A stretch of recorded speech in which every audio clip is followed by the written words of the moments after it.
Ladies and gentlemen, we often think of being nice as a noble quality, something to be proud of, something that shows we're good people. But beneath that label of niceness, there is often something much deeper and more complex at play. Many people are not nice because they genuinely want to be kind at all times, but because they've learned through life experience that niceness is a strategy, a mask. It becomes a way of avoiding discomfort, conflict, judgment, or rejection. Somewhere along the line, they were taught, either explicitly or through experience, that their needs were less important than keeping everyone else happy. That approval was earned by being agreeable, compliant, and non-threatening. So they wore the mask of niceness because it made them feel safer. Niceness becomes a form of self-protection. Instead of saying how we truly feel, we sugarcoat our opinions. Instead of asserting our boundaries, we smile and nod. Instead of expressing anger or disappointment, we suppress it and tell ourselves we're just keeping the peace. Over time, this pattern becomes automatic. We convince ourselves that this is who we are.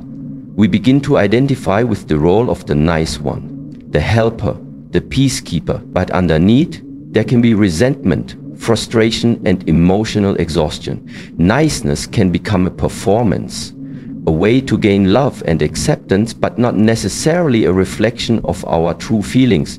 What's dangerous is that this mask is so socially rewarded. The world often applauds the nice person. They're seen as reliable, easygoing, and pleasant to be around. But no one sees the emotional cost, the anxiety, the burnout, the constant second guessing. When you always say yes, when you avoid difficult conversations, when you never speak up for yourself, people may like you, but they don't know you. And more importantly, you stop knowing yourself. This pattern doesn't just affect your relationships with others, it erodes your relationship with yourself. You start to lose your own voice. You question your worth unless it's validated by someone else's comfort. And in the process of trying not to offend or upset anyone, you often disappear.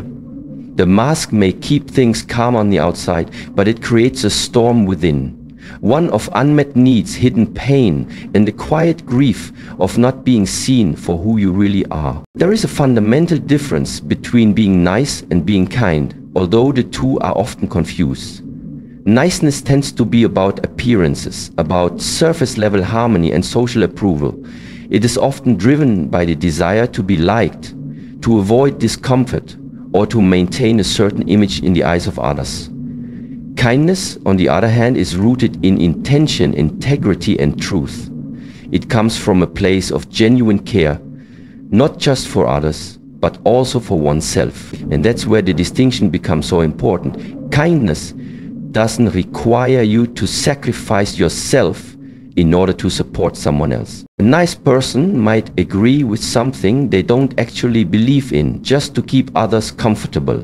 They might say what they think someone wants to hear rather than what's true. They might offer help they can't really afford to give, simply because they feel obligated. They smile when they're tired, they apologize when they've done nothing wrong, and they hide their frustration because they've been taught that expressing it makes them difficult. This is not kindness, this is performance. It's people-pleasing, dressed up as virtue. True kindness looks very different. A kind person can still say no. A kind person can still walk away from a situation that drains them. A kind person can hold someone accountable, give honest feedback, and express their real feelings, even if those things create discomfort. Because real kindness includes respect, not just for others, but for one's own boundaries, time, energy, and emotional truth. When you are kind, you don't enable harmful behavior just to be polite. You don't lie to protect someone's feelings at the expense of your own. You treat others with compassion, but not at the cost of betraying yourself. This is where so many people get stuck.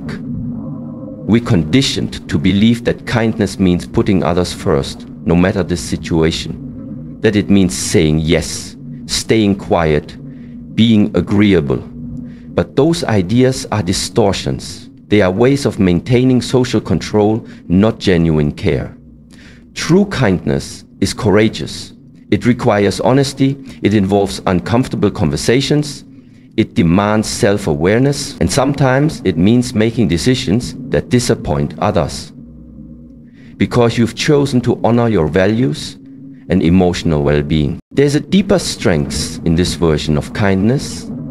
It doesn't rely on validation or approval. It's not afraid of being misunderstood. And it allows you to build relationships based on honesty and mutual respect, not on silent sacrifices and quiet resentment. Being nice might win you more smiles in the short term, but being kind builds a life that actually aligns with who you are. When you choose real kindness over shallow niceness, you give yourself and others the permission to be real, and that is where true connection begins. People-pleasing often begins innocently, even with good intentions. It can start as wanting to be helpful, considerate, or cooperative, but over time, especially when it becomes habitual and automatic, people-pleasing turns into a quiet form of self-erasure. You begin to anticipate what others want from you, what they need, expect, or prefer, and you shift yourself to fit into those expectations, whether or not they align with your truth. You tell yourself you're just being flexible or easygoing or generous, but beneath that, something else is happening. You're disappearing from your own life. Each time you silence your opinion to avoid tension, you distance yourself from your voice. Every time you agree to something you don't want to do just to be accepted, you teach yourself that your comfort doesn't matter. The more you contort yourself to fit the mold of what others want, the more your own shape, your personality, your preferences, your identity starts to blur. This is what self-abandonment looks like. It's not always dramatic. It's quite constant and deeply exhausting. You begin to lose touch with your own needs because you're so focused on everyone else's. You start questioning your choices, your instincts, even your desires, because you've been so used to adjusting them to suit someone else's agenda. You may find yourself feeling lost, emotionally depleted, or even resentful without knowing why. And that's because your life slowly stops being about you. It's no longer built on what matters to you. It's shaped by what you believe others will accept. That loss of self is the silent cost of people-pleasing. Over time, this can create a deep sense of disconnection, not just from others, but from within. You look in the mirror and feel like a version of yourself, but not the full truth of who you are. You say yes automatically, then feel invisible afterward. You smile on the outside while feeling unnoticed, unheard, and underappreciated inside. The irony is that in trying so hard to keep others happy, you end up making yourself miserable. You stretch yourself thin to maintain relationships, but those connections are often based on a version of you that isn't fully real. So even when you are surrounded by people, you feel lonely. And perhaps the most painful part is that people-pleasing is rarely reciprocated. The people you go out of your way to accommodate may never even realize the cost you're paying. You keep showing up for them, but they may not show up for you. And even if they do, they don't know the real you, because the real you hasn't been allowed to take up space. Self-abandonment doesn't happen all at once. It's the gradual, daily decision to prioritize someone else's comfort over your own authenticity. But reclaiming yourself is also a series of small, consistent choices. To check in with your feelings, to honor your needs, to pause before saying yes, and to remember that you are allowed to be whole, not just helpful. You are allowed to disappoint others in order to stay true to yourself. Because if you lose everyone else but keep your own integrity, you've lost little. But if you keep everyone else and lose yourself, you've lost everything. So often the word yes rolls off our tongues before we even stop to consider what we actually want. We agree to take on extra work, show up to events we don't care about, lend energy we don't have, or say yes to favors we have no capacity for. Not because we genuinely want to, but because we feel like we have to. There's a sense of pressure that creeps in. Guilt for saying no, fear of disappointing someone, or a heavy sense of obligation that overrides our inner voice. Over time, we stop recognizing the difference between a true yes and a forced one. And that confusion takes a deep toll on our emotional well-being. When yes becomes a reflex rather than a choice, it loses its meaning. It no longer represents agreement, enthusiasm, or a willing contribution. Instead, it becomes a symbol of avoidance, a way to sidestep uncomfortable feelings or difficult conversations. You say yes to avoid conflict. You say yes so people don't think you're selfish. You say yes because you think it's the right thing to do, even as your body tightens and your mind screams no. You might even convince yourself you're being helpful or kind, but deep down, you know you're betraying yourself in the process. This kind of automatic yes leads to burnout, resentment, and a deep sense of disconnect. You begin to feel like life is something being done to you, not something you're actively choosing. Your time, your energy, your emotional bandwidth, all of it gets divided and distributed based on everyone else's needs, while yours are left unmet. And yet you keep saying yes, because the alternative, disappointing someone, being misunderstood, or facing potential conflict, feels worse in the moment. But over time, the price of these false yeses becomes too high to ignore. There's a powerful shift that happens when you begin to take ownership of your yes. When you stop giving it out of guilt, fear, or social pressure, and instead offer it from a place of clarity and desire, your yes becomes meaningful again. It becomes an authentic expression of your values and priorities. It reflects your willingness, not your compliance. And more importantly, it reinforces a fundamental truth that you are allowed to choose. You are allowed to assess your capacity. You are allowed to make decisions based on what is good for you, not just what keeps others satisfied. It's not easy, especially if you've spent years learning to equate saying yes with being a good person. You might feel selfish, uneasy, or uncertain at first, but as you begin to practice discernment, to pause before agreeing, to check in with yourself, to ask, do I truly want this? You start reclaiming your voice. You begin to see that a no said with honesty is far more respectful than a yes given out of obligation. You realize that your worth was never tied to how available, agreeable, or self-sacrificing you are. Many people grow up believing that setting boundaries is an act of defiance or selfishness, that saying no, asking for space, or protecting your time is somehow impolite, disrespectful, or hurtful to others. This belief often leads to a deep internal conflict. You want to take care of yourself, but you also want to be seen as kind, cooperative, and easy to get along with. And so you suppress your needs, stretch yourself thin, and allow your limits to be crossed, all in the name of being nice. But the truth is, setting boundaries is not rude. It's not unkind. In fact, it's one of the most mature, respectful, and self-aware things a person can do. Boundary is not a wall to shut people out. It's a bridge that allows healthy relationships to flourish. Boundaries are how we teach others to treat us. They clarify what is acceptable and what isn't. They help preserve our energy, protect our mental health, and maintain our sense of identity. When you set a boundary, you are not punishing others, you are honoring yourself. You're saying, this is what I can handle. This is what I value. This is what I need to stay well. And that is not rude. That is responsible. In fact, a lack of boundaries leads to far more damage in relationships than boundaries ever will. When you constantly say yes to things that drain you, you become resentful. When you allow others to overstep your limits without saying anything, you begin to feel invisible. When you bottle up your discomfort to keep others comfortable, your relationships become one-sided and unsustainable. People might not even realize they're hurting or exhausting you. because you've never given them the opportunity to see your lines. Without boundaries, you silently suffer while pretending everything is fine. What's often misunderstood is that real connection requires truth, and truth requires boundaries. When you express your limits with honesty and calmness, you are showing others who you really are. You are allowing them to interact with your full self, not just a version of you that keeps giving and tolerating in silence.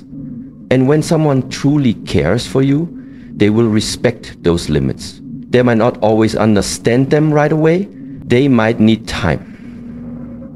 But people who value you will want to know what keeps you healthy, what makes you feel safe, and how they can show up in ways that support you. Setting boundaries is also a powerful act of self-leadership. It says, I know myself well enough to know what I need. That takes courage. It takes reflection. It takes the willingness to sit with discomfort, to risk disapproval, and to trust that your worth isn't based on how much of yourself you give away. Boundaries don't mean you love others less. They mean you are learning to love yourself more deeply. And from that place of self-respect, you are able to give with more sincerity, connect with more authenticity, and live with more peace. From an early age, many of us are taught that being liked is a form of success. We are praised for being polite, agreeable, and well-behaved. We're encouraged to blend in, not make waves, and earn approval through compliance. And because the desire to be accepted is such a fundamental human instinct, it becomes easy, almost automatic, to prioritize being liked over being real. Miniature our words, soften our opinions, and shape our personalities to match the expectations of the people around us. In doing so, we trade pieces of our authenticity for the comfort of belonging, even if that belonging is fragile, conditional, or based on a false version of ourselves. But the truth is, seeking approval as your primary compass will always lead to emotional instability. You start to live on a stage, performing whatever version of yourself you think will receive applause. One group wants you to be agreeable, another wants you to be bold. One person expects you to be endlessly giving, another resents you for being too available. You quickly realize that no matter how much you adjust yourself, it is impossible to satisfy everyone. The moment you meet one person's expectation, you've likely betrayed your truth. And soon after, someone else will have a new demand. Living for approval becomes a cycle with no finish line, no rest, and no peace. Authenticity, on the other hand, is steady. It doesn't chase popularity, it anchors you in your truth. When you choose authenticity over approval, you begin to say what you actually believe, even when it's uncomfortable.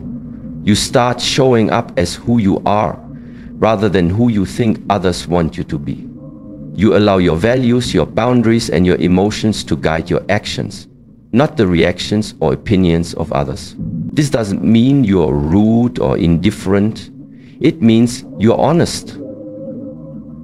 It means you respect yourself enough not to abandon your own identity just to be accepted. Of course, authenticity comes with a price. Some people won't like the real you. Some might judge, misunderstand, or walk away. That can be painful, especially if you're used to defining your worth by how many people approve of you. But what you gain in return is priceless.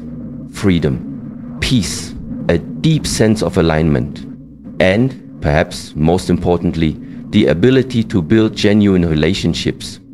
Ones where you don't have to pretend, perform, or edit yourself to be loved. Because when you live authentically, the people who remain in your life are the ones who value you for who you really are, not who you've pretended to be. You can live a rich, powerful, meaningful life without being universally liked. You don't need everyone's approval to feel valid. You don't need constant praise to feel worthy. What you need, and what you've always needed, is permission to be fully, unapologetically yourself. Because the world doesn't need more agreeable people who hide behind masks. It needs more truth tellers, more boundary setters, more authentic souls who are brave enough to be real. Even when it's uncomfortable, even when it's unpopular. Approval fades, trends shift, opinions change. But who you are at your core, that's the only thing that endures. And when you choose to live from that place, you begin to create a life that no amount of external validation could ever replace. For many people, the word no carries an enormous weight. It feels harsh, unkind, or even cruel. We hesitate to say it because we don't want to let others down. We're afraid of being judged, disliked, or seen as difficult.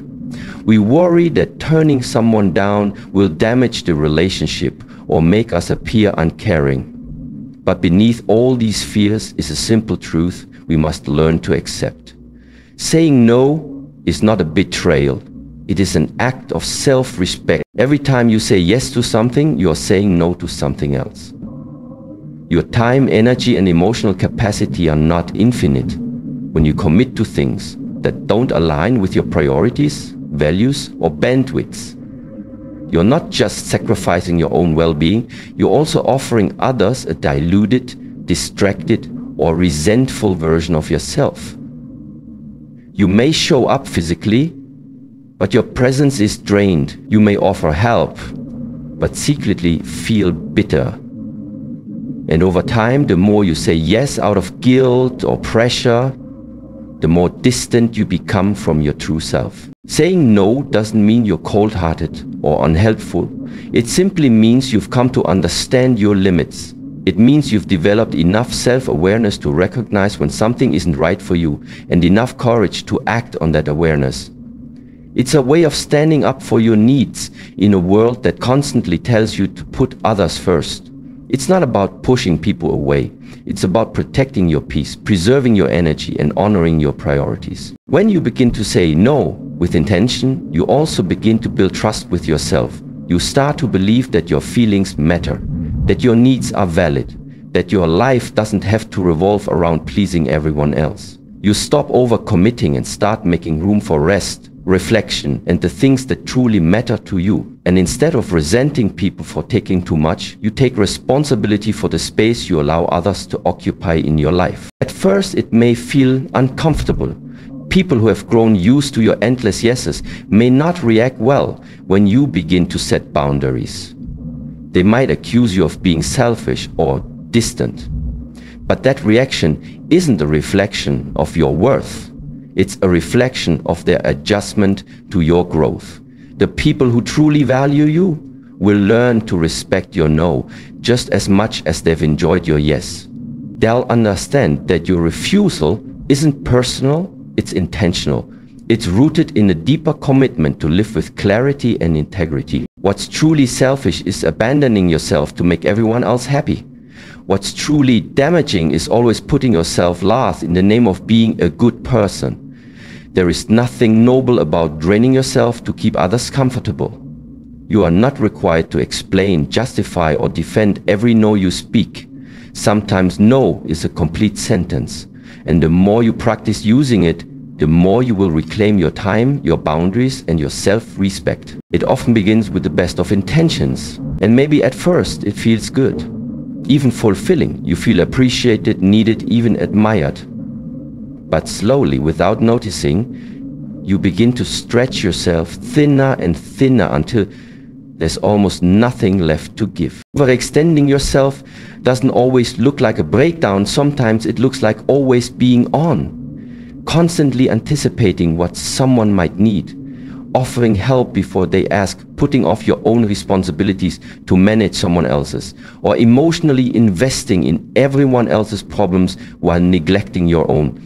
You tell yourself you're just being a good friend, a good partner, a good sibling, a good worker. But beneath that narrative is a silent self-sacrifice, a pattern of putting everyone else's needs ahead of your own, again and again, until burnout becomes your baseline. Eventually, the consequences become impossible to ignore. You wake up tired, you go to sleep anxious, you feel overwhelmed but can't pinpoint exactly why. until you realize that almost every part of your day is shaped by other people's expectations.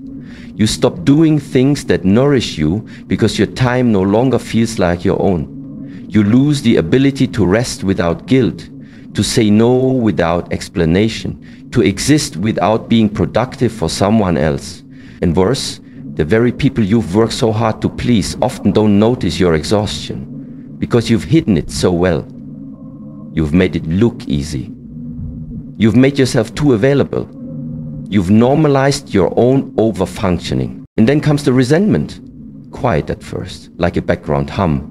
A sigh when another request comes in. A flicker of anger when you realize no one asks how you're doing. A feeling of being unappreciated, unseen, or even taken for granted.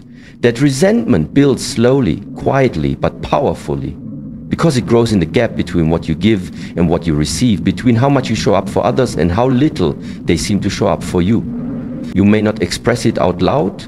You may continue to smile and say yes, but inside you feel yourself pulling away. Disconnected, bitter, empty. And the tragedy is that much of this could be avoided if you had been taught or allowed to believe that your needs matter just as much as everyone else's. That you are not required to burn yourself out to prove your love, your loyalty, or your worth. That you can be generous without being self-erasing. That you can help others without harming yourself in the process. When you chronically overextend, you teach others that your time is limitless. Your energy is disposable and your boundaries are optional. But when you begin to say, I can't do that right now, or I need to focus on myself, or I'm not available for that, you not only protect your emotional health, you also create space for more honest, balanced, and respectful relationships. Because your well-being is not a negotiable resource. It is not something to be sacrificed for the comfort or convenience of others. It is your responsibility to protect and your right to prioritize. Every interaction you have sends a message, not just through what you say, but through what you allow. Whether you realize it or not, your behavior sets the standard for how others engage with you. The boundaries you enforce or fail to communicate what you're willing to accept. When someone speaks to you with disrespect and you stay silent, you're not just keeping the peace. You're quietly signaling that this kind of treatment is permissible. When you continue giving to people who only take, when you overextend without reciprocity, when you let others cancel on you, speak over you, take advantage of your kindness or violate your space, you may not intend to, but you are training them to believe that this behavior is okay. It's not that people are always malicious. In many cases, they're simply responding to the dynamics they observe. If they see that you never say no, they'll assume you're always available. If you never express discomfort, they'll think you're comfortable. If you constantly accommodate their needs while suppressing your own, they may grow to believe that your role is to serve and support them without question. Over time, this creates a power imbalance, one where your needs become invisible and their needs become the default priority. This isn't just about blame, it's about awareness. You may be frustrated by how people treat you, feeling unappreciated, walked over, or dismissed. But if you don't change your response, the pattern continues. What you tolerate becomes your unspoken agreement, and unspoken agreements shape the entire foundation of your relationships, personal, professional, romantic, and otherwise. If your silence is mistaken for consent, it doesn't matter how loudly you feel the injustice inside. People respond to your actions, not your internal emotions. That's why passive endurance isn't the answer. Clear boundaries are. When you begin to speak up, when you enforce limits, when you say this doesn't work for me or I won't accept that kind of treatment, something powerful happens. The dynamic shifts. People start to realize you are not someone who can be pushed beyond your limits without consequence. They begin to adjust their behavior, not because they suddenly became better people, but because you stopped rewarding the behavior that hurt you. You stop tolerating what undermines your peace. You begin to rewrite the rules of engagement. This process is not always smooth. Some people may resist your boundaries, especially if they benefited from your lack of them. They may try to guilt you, manipulate you, or accuse you of changing. But that discomfort is a sign that you're doing the hard and necessary work of self-respect. Growth often threatens those who relied on your smaller self. It's not your job to shrink again to make them comfortable. It's your job to continue raising your standards, even if it means some relationships fall away. Ultimately, every time you choose to stay silent when you want to speak, every time you allow your time and energy to be misused, you reinforce a version of yourself that doesn't fully represent who you are. But the moment you decide to stop tolerating what hurts you, you begin to teach others the most important lesson of all.